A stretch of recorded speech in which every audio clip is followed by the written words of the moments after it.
Okay, I'm Mike Naziri, and I'm here with Pat Susco, a powerlifting legend. He doesn't know what the internet is, but he sure knows what the squat is. Pat, True. when you were on the cover of Powerlifting, was it USA Magazine? Powerlifting USA, yeah. What did you squat? 920. 920. Yeah. Now, That was before monoliths, before geared suits and, all that stuff, you're talking about the squat rack that swings, right? You had to step it out of the rack. Yeah. Mm-hmm. You think Yeah, we had to walk it out in those days, sure, yeah. You had to show control, that you controlled, and you had to walk it back, Yeah. So, what do you think you could have hit 1,000 now in your prime, right now? I don't see why not. I know those suits give you a couple hundred pounds. Yeah. So I guess I could pick up 80, I think so. And I tried them, it just wasn't me, It was very uncomfortable. You couldn't track the way you want. In other words, the suit would show you how to go down, And I didn't like that. It just felt like there was an injury waiting to happen. So what were you lifting in? A polyester suit? And whatever the gear was of the day, it's basically raw today, a singlet. Yeah. They were $27.99. Right back. Yeah, small, medium, large, extra large, and you had a choice of 3 colors. When you started lifting, there was no such thing as raw. No such thing. Yeah. No such thing. In fact, I was sponsored by Titan, and they didn't even make bench shirts at that time. Now they're the biggest. But when I was with them, they only made the poly squat suit, which I loved. It kept you tight, and it didn't, what's the word? It didn't distort the numbers. Yeah. In fact, I could go down with 135. You can't get down with 135 with the squat suits they have today. Can't get down with 600. No. So that's how, and it kept you tight, and you felt you had a little kind of support, but like I said, it didn't distort the sport. I know you've got tons of records, and I'm sure a lot of them have been broken since, but yeah. You're in halls of fame still. What halls of fame do you in? What's that? New York? New York, yeah. The New York Hall of Fame. Yeah. When did you get inducted into that? This year. This year? Yeah, me and Ken Leisner. So that was pretty cool. Ken and his wife Kathy, because he was my mentor. He got me started. I just lifted, and he brought me to his gym in Long Island, Iron Island Gym, and that's when I got into the sport. Before I was just into lifting. Yeah. I wasn't powerlifting. I wasn't bodybuilding. I was just lifting. I was in Brooklyn with my friends. And but then when I came under Dr. Ken, he focused me right on powerlifting and competing. What year were you on the cover of Powerlifting Magazine? April '93. 93. Don't remind me. 28 years past my prime. Can you explain to anyone under 35 what a magazine is? Yeah, true. It's funny. We would wait every month for the magazine to come in the mail. And if you did a meet and you wanted to see your results, it was 3 months. Yeah. Because by the time you did the meet and the promoter sent the results to Powerlifting USA, and then it was whatever the next issue was, you waited 3 months to see your name in the magazine. Now the kids, everybody has instant gratification with the videos and the internet and the Google. The 925 that you did. 920. Right? Yeah. 920. Yeah. How did that feel on your back? Yeah, you really don't know. Yeah. You really don't know. It. Yeah, you don't feel it. It's just the only thing that does go through your mind is will I survive this? That's the thing. Well, you had to have you had 3 people spotting, right? At least. Oh, these were done in big meets. I'm sure there was 6 spotters. Yeah, a lot of spotters for that one. Well, when I met you, we met in a underneath a pool hall. Right. And I don't think the place was even supposed to be a gym. Oh, I'm sure they didn't have a certificate of occupancy. No. Yeah. And I just graduated college. Definitely wasn't handicapped accessible. No. This place wasn't supposed to be a gym. And I just got out of college. And, I was squatting nothing. My wife was a decent lifter for her size. Yeah, Jill. And, you were basically... And there weren't many female lifters to boot. No. And you were basically you were up here at the top of the sport. And, we were you know, I suppose, well, let me talk for myself. Like, you know, I had almost no business being a powerlifter, and most people. Well, I don't know about that. Okay, yeah, all right. But it's your attitude like that was why I was able to come over to you and ask you for help, and you gave me help, and you didn't. I enjoyed the whole gym aura. And if there are people there that enjoy what I enjoy, you know, it's a perfect mix. Yeah. You know. I mean, we were, but probably the difference in our squats was probably like 600 or 700 pounds. But you let me lift in with you guys. Of course. Why not? And you took off, had to take off like 7 plates, and then you know what? Squat. I mean, I've trained with women, and if nothing else, it's a good spacer. You know what I'm saying? And the time it takes for you to go, and we take the weights off, and I got a built-in spotter.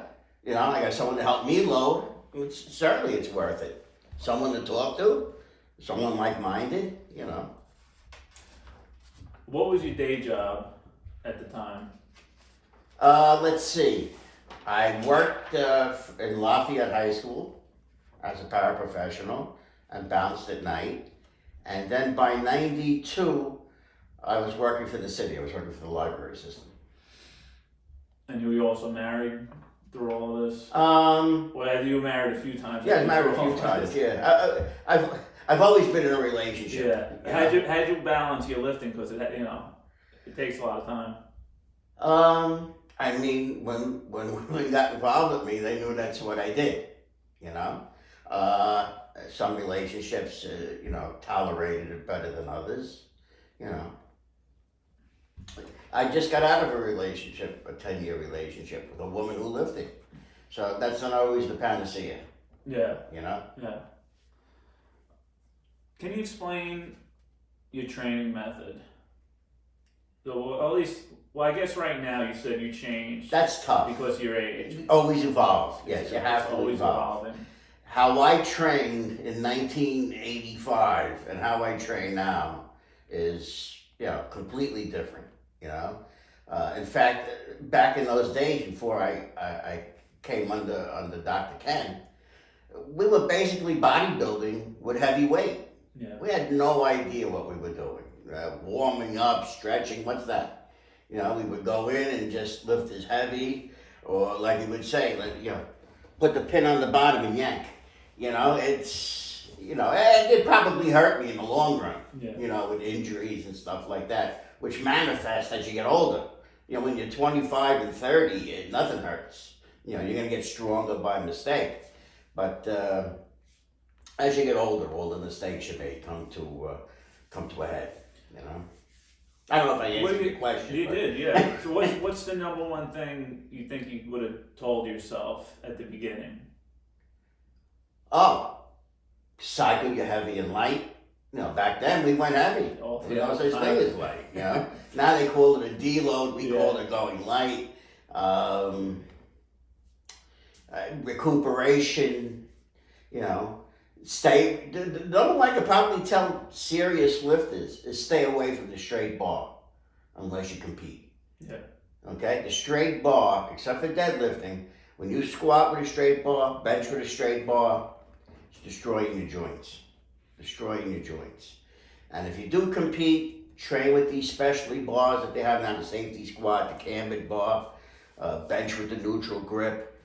A lot safer, you'll get no shoulder and elbow injuries.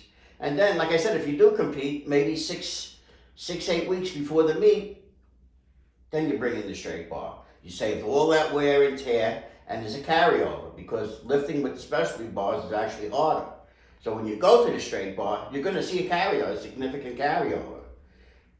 That's probably the biggest thing I've learned in me doing this 40 years. I don't even use a straight bar at all anymore, you know, except the deadlift. Yeah. So like we're almost 40 now, you know. You're almost 40. Yeah. I'll be 70. I know. But I'm feeling it too. So is my wife. You know, she's having a hard time with bicep tendonitis now. I'm rotating that arm to get it on the bar. With the bar. There you go. And So she felt okay yesterday squatting, right? But then she benched and the bench was hurting it. So what do you think? Like that Cadillac bar would help? Look, can I stand up with the Yeah. camera? Yeah. When you bench with a straight bar, you're torqued. Yeah. That's unnatural. So now you're destroying your rotator cuffs because you're not designed to be like this. Your hands are at your side, you're like this. This is natural. You'll never get hurt. You'll never get hurt. Same thing with the squat. And if you carry the bar low, it's even worse with a straight bar. It's getting your elbow and your shoulder. That's why I use the cambered bar where you hold it on the side or the safety squat bar. Boom, and you still handle big weight. Yeah, don't. If I squat with the high bar, I look like a question mark. You gotta get at the least you have to have a safety squat bar. You see, I have everything, and this is not even. I still have a lot of stuff at the commercial gym where I used to train before COVID that I have to pick up. I got the bowl bar. That I got, yeah. The bowl bar. That was my first. I said I gotta get away from the straight bar, you know. And but once I got the safety squat bar, it was beautiful. And I came back and I squatted 700 at 62 years old. You know, and that was the last time. Before that, it was maybe 2 or 3 years that I had used a straight bar, and I haven't used it since. And I only used the straight bar, I'd say maybe about 5 weeks prior to that meet where I did the 700. Yeah. And that's it. It was beautiful, but I stay away from the straight bar. Like I said, except the deadlift, but I have a deadlift bar. That's another thing we didn't have 100 years ago. Yeah. It's a deadlift bar. Yeah. And I got small hands, so grip was always an issue. Yeah. You know, I lost a lot of big lifts just because I just couldn't hold the weight. I could deadlift it, but I just couldn't hold it with my grip. Now with the deadlift bar, with the whip and the skinny shaft and the really aggressive knurling, I wish I had that 30, 40 years ago. That's another thing with records. Like a guy like you, would have been doing a lot more back then. Yeah. You know, so what are you going to say? Babe Ruth wasn't a great ball player? Yeah. You know what I'm saying? You got to judge. People have to be judged in their era. Yeah. You know, you can't compare Babe Ruth and Willie Mays. Yeah, you can't do it. How many people over the years have you coached? Have I coached? Yeah. I help. Okay. So I talked to some. This is a thing. Like with a lot of lifters like yourself that have been around a long time. There's some people that have they are a coach, right? And there's people like you that I don't even personally train people. Yeah. Okay. I have to. You know what? I can't. Like people say, "Oh, why don't you become a personal trainer?" Because I feel that'll take away from my joy in the gym. Because I don't want to be in the gym for me. I don't want to be in the gym for other people, unless they train with me. That's a different story. However, I don't want to. If I was to train someone, or someone said, "Pat, teach me how to squat. I'll pay you whatever you want." It has to be someone with the same type of head I have. Yeah. I could never train someone who says, "I have to lose 18 pounds to fit into a dress for my son's wedding." They don't want to be there. Yeah. They don't have my head. I don't need it. So that's why I've never done any kind of one-on-one training. You need help, I'm here for you. You know, but to do it for a living, no. I'm retired. I train 3 days a week, and I'm happy. What's your view on steroids? Not for like, I'm not talking like someone who's older and they need to get a prescription from their doctor. I'm talking like they're seriously abusing steroids. Abusing or taking? Well, I took steroids. Yeah. I didn't have the money to abuse them. Oh, yeah, I know. I've talked to you about it. I don't know how you'd answer the question. Yeah. No, I'm pro steroid. Yeah. Let's face it. Insurance covers it now. Yeah. So what does that tell you? Yeah. It's safe. Yeah. It's going to improve your quality of life. You want to be an asshole like some of these ball players, some of these bodybuilders that die? Yeah.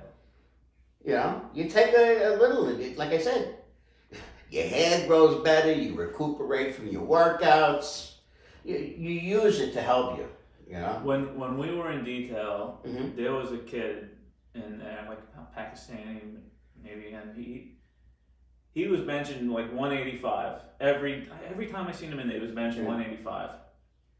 All of a sudden, he just grew a lot. And he was benching in 250, and he disappeared from the gym for a long time. And then he came back. He was small again, Yeah.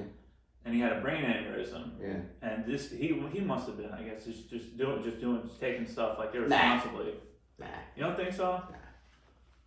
I've been around a million guys. I don't know anybody got brain aneurysms. Yeah. You know, in fact, I know of an accountant.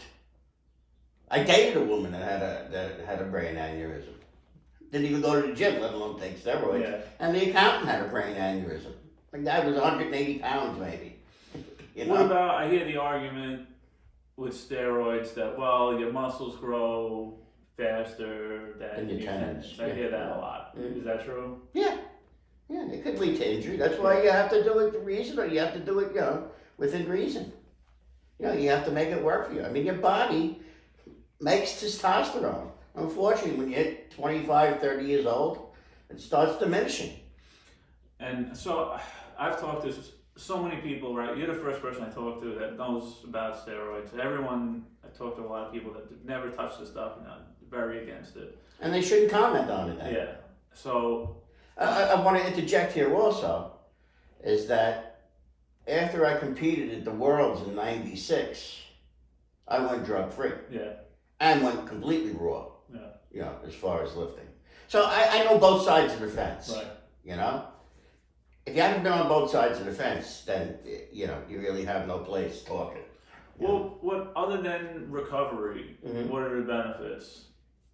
It's a big benefit. It's a huge benefit, yeah. Recovery. When you're lifting weights, Well, it doesn't give you more energy. I can't say about energy. Recuperation gives you energy. Yeah. You sleep better. Yeah. Your organs, everything just works better. I mean, like you can see your nails grow faster. Your hair grows faster. You got to shave more often. That means your system is working. Yeah. That's a good thing. That's a good thing. All right. The Wrecking Crew. Right. Powerlifting team. Right. Pichizani. No, Frank Caramico. Frank Caramico. What was? Oh, he was missing link. Missing link was in Westchester. That was Yes, that's Gisani. Yes. That's Gisani. Yeah. So, our team tradition was to squat in your underwear. If your squat day falls on your birthday, Yeah. you gotta squat in your underwear. But I've been watching your videos, and you're squatting in your underwear every day, Pat. No, those are actually into sport briefs. Okay, you could call them that if you want. Would you rather lift in pounds or kilos? Pounds. You're an American. What? I said you're an American. Well, it's math. Yeah. I can't stand when people do kilos. It drives me nuts. I have no idea what they do. I finally mastered loading bars, with 45s and counting, and now with all the specialty bars that don't weigh 45 pounds, that throws everything off. Why is the squat the most important lift? Why is it the most important lift? Well, you put up a big number if you're looking for a total. I would hope. Well, I guess people could deadlift more, but I think it's the hardest lift. The squat? Yeah. Oh, 100%. I think that's why. 100%. I think that's why it's the most important. 100%. Yeah. Because I don't like these push-pull meets where people avoid the squat. 100%. It's the hardest lift to do. Yeah. I think that's what it's I mean, there's so much technique involved, which you have to develop. Very few people walk in and boom. I mean, I looked at old squat videos of mine, and I said, I can't believe I did that. I can't. Now I'm totally different. Now I'm low bar. I'm very wide stance. If you look at my old videos, my stance was closer, the bar was on my neck. That's probably the best advice I ever got from an old timer. Guy's name was Freddie Gillette from Queens, and I was at a meet, and I was already squatting in the sevens. But I carried the bar on my neck because we didn't know. We just didn't know. And he says, you know what? You lower that bar 3-4 inches on your back, and you're going to squat 900. Within a year, I squatted 900. No difference in the training except lowering the bar, going low bar. You gotta have Jill come here with you one day because she just can't get that bar low. She just can't do it. Got to work on shoulder mobility. Yeah. Got to work on shoulder mobility. That's exactly what it. If I had worked on shoulder mobility, then the straight bar would have never destroyed my shoulders. It's just, I guess, different different people are different because I hate stretching and I never do it, you know. But she stretches all the time and she's doing all these shoulder stretches. She's putting that little ball against her up here and pushing against the wall. And I have the Theragun too. Yeah, I mean the little crossbow. I have the Theragun. I love it. Do it every day. I hate all that stuff. I hate it. You know what? You got to do it. She should use a stick ball bag. Just put it behind her back. Does she use bands? Does she do dislocations with the bands? No. She does a million others. She does a million. You take a band, a light band, and you go around your back, and then bring it to the front. Okay. I do everything. I got the shoulder horn right here. Yeah. I use that. It's also good. Do you lift with bands or chains? Yes, and chains. Yeah. What do you think the benefit is? Different. A new stimuli. Yeah. I love the chains. In fact, yesterday I did shoulders with the chains. I like it because it's easier for me to get them up. Yeah. Because it's actually not the full weight until you go to full extension. Yeah. You know, so maybe the dumbbell. I just take handles. I have fat handles, and I hang the chains from them. So the chains are a lot lighter, getting it to my shoulder. So that's good. Yeah. So instead of having to pick up a 100-pound dumbbell and get it to my shoulders, I've had 3 shoulder surgeries. You know, maybe it's only 30 pounds to get it to my shoulders because this doesn't bother me. It's getting them up that bothers me. And now the chains are swinging.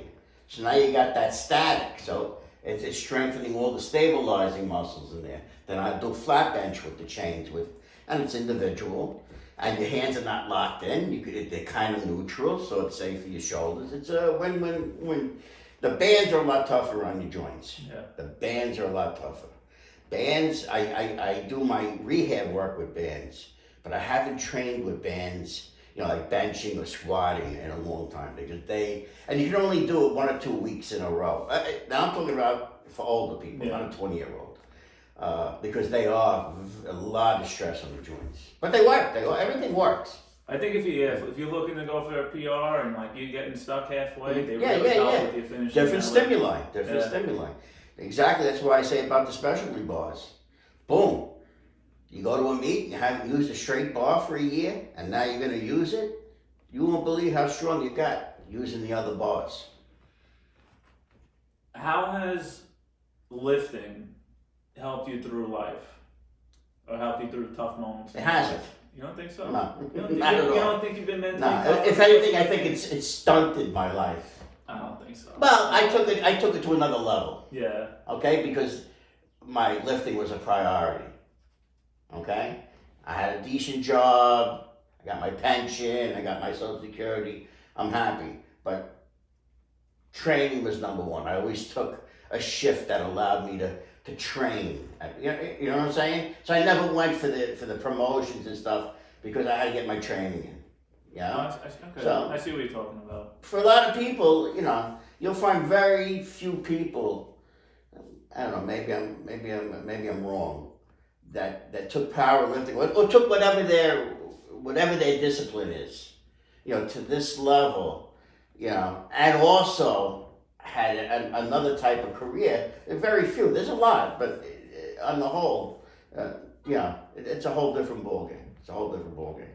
So. It gave me discipline. I think you're mentally tough, and I think that I am. Yeah, but in a lot of ways, it did stunt my social growth. Yeah, I can see that. Hurricane Sandy, how did that hurt you? Well, destroyed me. I was left homeless. Yeah, I had a mint. I mean, you can't see where I'm training now. You know, post COVID. I had a mint gym that was written up in all the magazines. It was written up in Muscle Mag. It was written up in Iron Man. I had like an unbelievable private gym with everything. Everything custom made by TK, by Tom Kinney, one of the best fabricators in the business. And I had everything. It was state of the art for the day. And I lost it in Sandy, lost everything. Lost my house, all my furniture, all my clothes, my car, everything, you know. All my powerlifting memorabilia, every trophy, every award, every world record, every medal, every videotape. I have no videotapes anymore. Really? Of any of my meets. I used to have all my meets, Had everything. All the trophies had what I totaled in that meet on it with the date. You know, all that's gone. All that's gone. Yeah. And all the equipment. You know, thousands of dollars worth of equipment. You know. I didn't realize how bad. Oh yeah. Well, I was ground zero. I lived on the beach. Yeah. Now I'm about 4 blocks from the beach. I lived on the beach at that time. I was literally ground zero. My house is only 200 feet from the water. There was nothing between the water and me except sand, except beach. Yeah. You know, and yeah, I was ground zero. I had 10.5 feet of water in the house. Wow. 10.5 feet of water. Well, I see you training outside a lot. Yeah, well, unfortunately, there's an apartment below here, so we can't deadlift. Yeah. So we deadlifted the driveway. But now, since it's been cold, we've only been able to do rack pulls. So I haven't pulled from the floor since, I guess, maybe October or so. You know, but we're going to go to Skeeter's gym in Carteret, New Jersey. Great hardcore gym. And we're going to just pull there so I can pull off the floor. So, like I said, we haven't pulled off the floor in a few months. That's cool. What would you say your greatest weakness is? The bench. The bench? Yeah. The bench. Because of the squat. Why?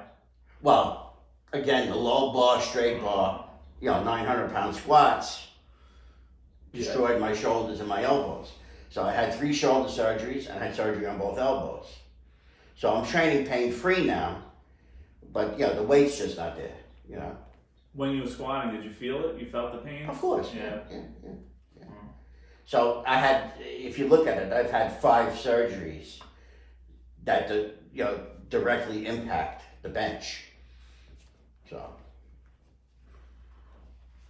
I mean, I would have did it even a lot better, but I beat guys in the squat and the deadlift, but they outbenched me by 150 pounds, 200 pounds.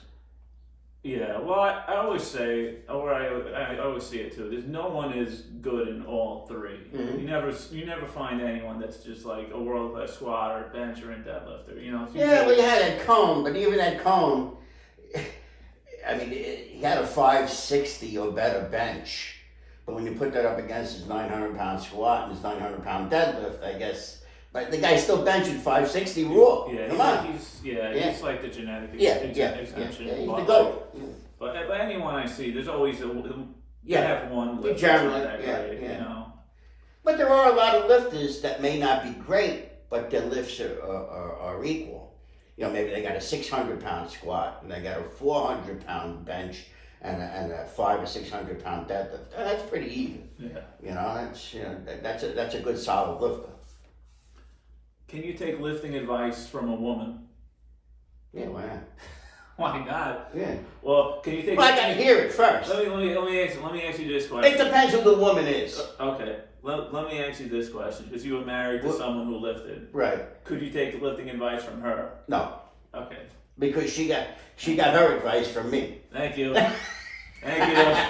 But if Shauna Mendelson comes up to me, or any one of these great female lifters, come on, you got female lifters squatting 800 now. Steffi Cohen, come on. Yeah. If she tells me something, I'm not going to listen and process it.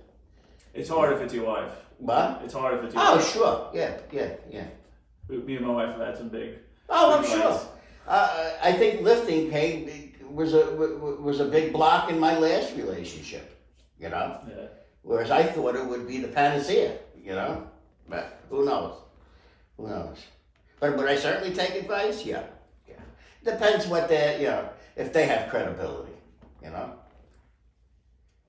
All right. Have you ever pooped, peed, or vomited during lifting? Or No. Nosebleed? Nothing? No. Nosebleed, yeah. Yeah, nosebleeds? All the time, yeah. Okay. Squat 900, your nose is going to bleed. All right. If your nose doesn't bleed, you have a brain aneurysm. And you're dead. That's the safety valve. Well, a lot of girls have a problem with peeing.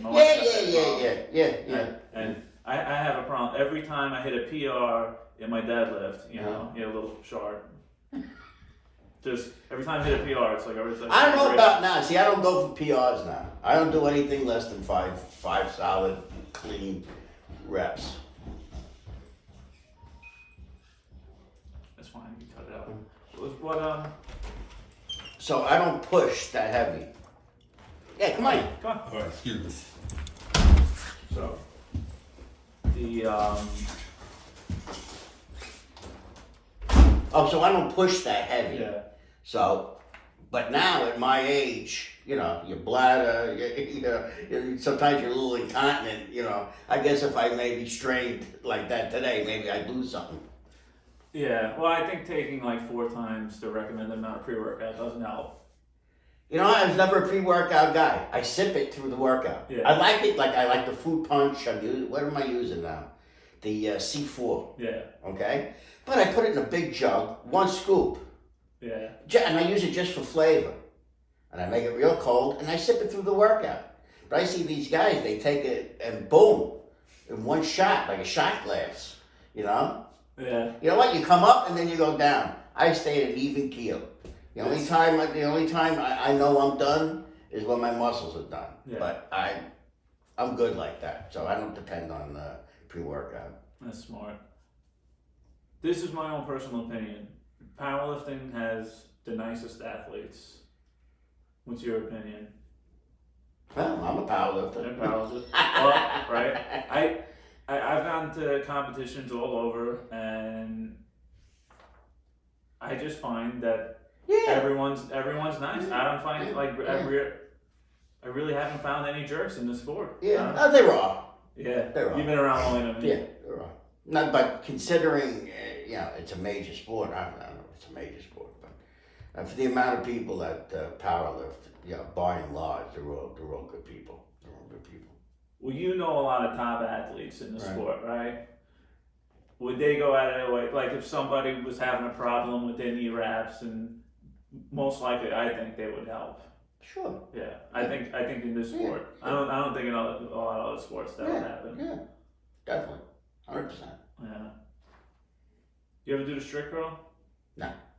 I like it. I do 5 sets of curls a week. That's all. Yeah. And only since I tore my bicep, Yeah. So now I like to do curls just to keep them toned, How'd you tear it? Curling? Curling. Yeah. Yeah. What? So. Doing what? Did you preacher curls? Preacher curl. Yeah. Yeah. Oh. Did you hear? I'm warming up. It wasn't even a heavy weight. It was like my first and second set. Why the pop? Who knows? There's never a reason. Oh. I tore my quad twice. Oh. And believe it or not, I tore my quad twice. Tweaked it once, tore it twice. All 3 times in the 600 range. Now explain that when I squat 900, that my quad would tear at 600. I don't know. There's no rhyme or reason. I actually tore both biceps. So it is what it is. Tore my hamstring. It happens. You push. To tell you the truth, now the last couple of years, I stay in my comfort zone. I enjoy training too much to really push the envelope. I'm not interested in competing anymore, so I just like to train. Now I like to look like I totally and not have to do it. I'd rather look like I bench 500 than have to bench 500. Right? Yeah, you look good. Yeah. I take care, and I train. I'm consistent. 3 days a week. And at least 2-3 days a week, I'm doing stretching, I'm doing rehab work, I'm doing stomach, So, but I only touch weights 3 days a week. I always say I do stomach. You just said it. You're the only other person I heard say you're doing stomach. Yeah, I don't say abs, I say stomach. Yeah. Yes. Yeah. Well, My wife's got to listen to that one. I know, it's like we used to say I'm going to have a light day today. Now it's called a deload. Yeah. Yeah. Everything's becoming too complicated. But I can't stand the RPE thing. What's RPE? You don't know about that? No. I might. Tell me what it stands it's for.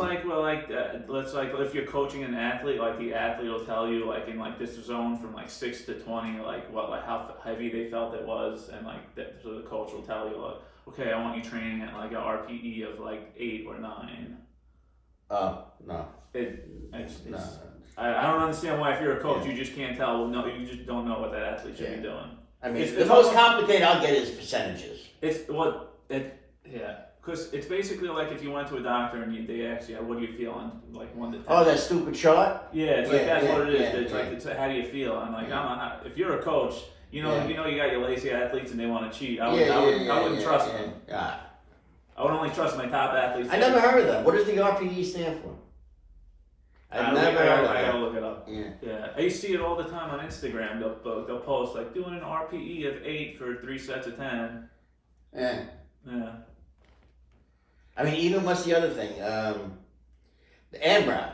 Yeah, as many reps as possible. I didn't even know what that meant. AMRAP. I had no idea what it. Then someone had to explain it to me. You know. I was doing it all the time, and I had I saw it. I was like, yeah, AMRAP. All the kids know what it is. Yeah, yeah. Oh, I see it. To tell you the truth, since the COVID, I'm enjoying training here in this little dump. I got all my specialty bars here. I got enough weight. I got 2 training partners. One is she's a hybrid. She does both bodybuilding and powerlifting. Do you think that works? It did Is for that her. possible? Yeah, it did for her. Yeah. What about for a guy? You think it would be possible? I don't know, but this woman I train with, Leandra Johnson, and her boyfriend Nick. I mean, her first bodybuilding show last year, she took the NPC physique, and she's about 40. Yeah. Not a kid. Her first powerlifting show, she won best lifter. She triples 405 in the squat. Yeah. 405 in the deadlift. Her bench we got to work on. She got a shoulder issue. See, everybody's got one. Right. But now here's a woman that won first place in physique. NPC, it's a major show. Yeah. Her first show. Yeah. And her first powerlifting, she wins best lifter. Yeah. I see that hybrid training, and I'm like, Well, she's gifted. She's Yeah. gifted. She ran track. She's very gifted. Lucky to train with her. Yeah. How badly do you hate CrossFit? That's the most important question. You know what? I have no problem with anybody's discipline. You know, if you're a runner, the CrossFit doesn't bother me. You know, they're in better shape than I am.